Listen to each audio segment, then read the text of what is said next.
오늘의 말씀 마태복음 21장 33절부터 46절 말씀. 하나님 아버지, 화요일 아침도 주의 은혜를 삼음으로 주님 앞에 나갑니다. 이 시간에도 우리 모두에게 말씀을 통해 하나님의 음성을 들려주옵소서. 예수님의 이름으로 기도합니다. 아멘. 할렐루야. 성교회 성도 여러분, 오늘도 하나님의 은혜와 평강이 가득한 하루가 되시길 축복합니다. 오늘 우리에게 주시는 하나님의 말씀은 마태복음 21장 33절에서 46절 말씀입니다. 본문은 포도원 농부의 비유입니다. 33절, 다시 한 비유를 들으라. 지금 이야기하는 비유는 앞에서 한 비유와 전혀 별개의 이야기가 아니라 앞에서 한 이야기와 비슷한 이야기, 말하자면 앞에서 말씀하신 것과 연계선상에 있는 또 하나의 이야기를 하고 계신 것을 알 수 있습니다.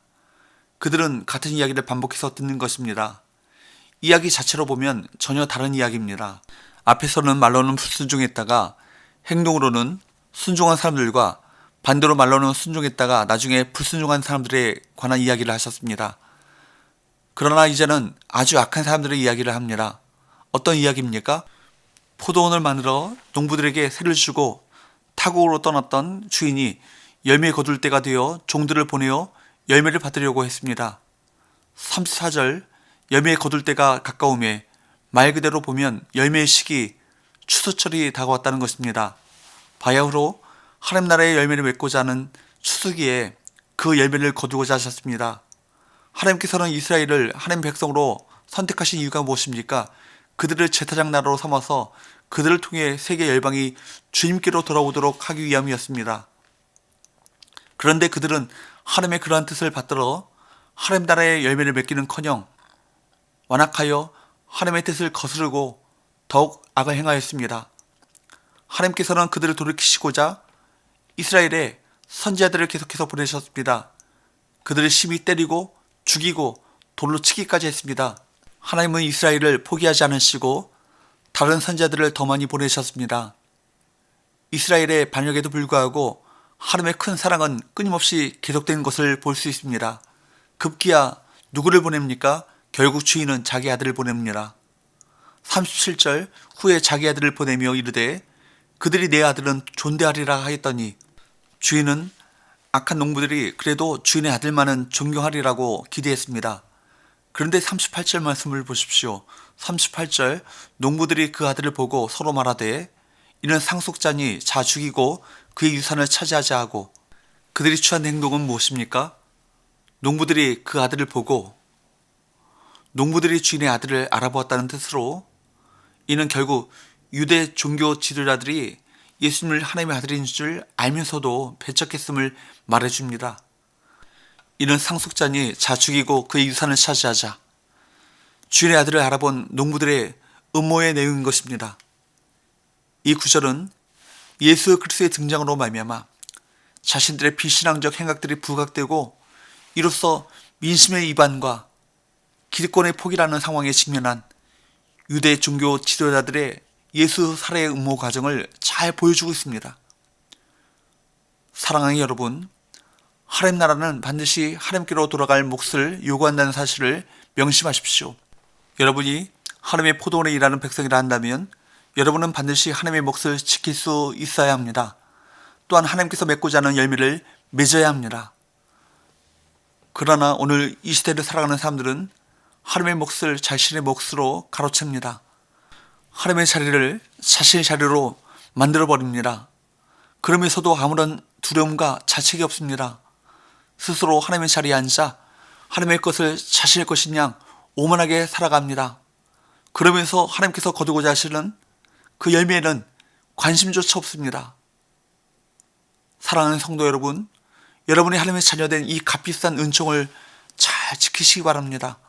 그 마음에 진정한 하나님의 주권을 인정하는 청지기의 마음과 하나님을 경외하는 마음이 없었던 농부들은 아들까지 죽이게 됩니다. 우리 마음 가운데 청지기의 마음과 하나님을 경외하는 마음이 없으면 욕심이 들어와 죽이고 죽는 일들이 일어납니다.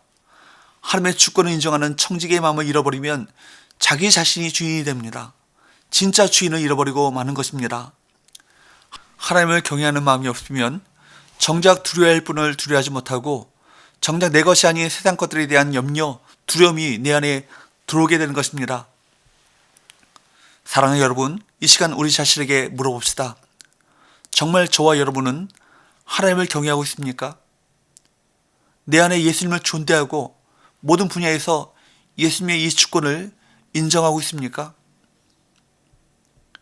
결국 이 사실을 알게 된 주인은 41절 말씀을 보게 되면 그 악한 자들을 진멸하고 포도원은 다른 농부들에게 주게 된다는 내용을 비유로 말씀하십니다.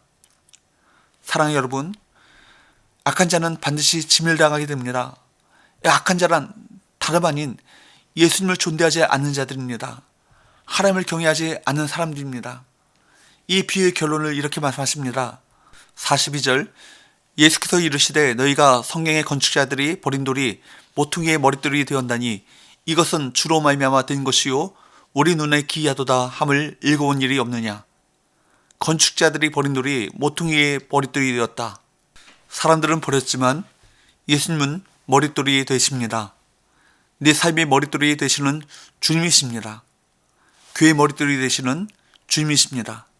이 비유는 이스라엘 민족에게도 해당되는 비유이고 교회에도 해당되는 비유이고 내 자신에게도 해당되는 비유입니다. 43절, 그러므로 내가 너희에게 이르노니 하나님의 나라를 너희는 빼앗기고 그 나라에 열매 맺는 백성이 받으리라. 예수님을 머릿돌로 삼는 백성들이 하나님의 나라를 얻게 된다는 말씀인 것입니다. 열매 맺는 백성이 하나님 나라를 받게 될 것이다. 44절, 이 돌 위에 떨어지는 자는 깨지겠고 이 돌이 사람 위에 떨어지면 그를 가루로 만들어 흩으리라 하시니, 이 구절은 이사야 8장 14절 15절과 다니엘서 2장 35절의 내용을 그 배경으로 하는 구절입니다. 실제로 예수님은 모퉁이의 돌로서 거룩한 피할 곳이 되시지만 악한 자들에게는 멸망을 가져다주는 돌이 되십니다. 예수의 말씀을 믿지 못하는 그들의 불신앙이 스스로에게 넘어지게 하는 거침돌이 되어 하나님 나라에 들어가지 못하게 되는 것을 나타내고 있습니다. 이 비유 말씀을 듣고 대제사장들과 바리새인들은 어떤 반응을 보입니까? 45절 46절, 대제사장들과 바리새인들이 예수의 비유를 듣고 자기들을 가리켜 말씀하신 줄을 알고 잡고자 하나 무리를 무서워하니 이는 그들이 예수를 선자로 암이었더라. 이 비유 말씀이 자신들을 가리키는 줄 알고 예수를 잡고자 했지만 무리들을 무서워서 그렇게 하지 못합니다. 그들은 예수님의 말씀의 핵심을 알았지만 그들은 오히려 예수님을 잡으려 합니다. 돌이켜 회개할 사람들이 예수님을 향해 창을 겨눕니다. 오늘 이 경고의 말씀을 우리 모두가 들을 수 있어야 합니다. 우리는 합당한 자로 열매를 맺고 있는가? 열매를 받칠 만한 농부인가?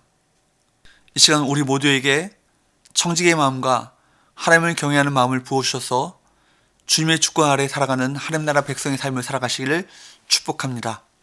기도합시다. 하나님 아버지, 우리 마음 가운데 청지기의 마음을 기름 부어주셔서 삶의 한 부분이라도 예수님을 거부하는 일이 없도록 지켜주옵소서.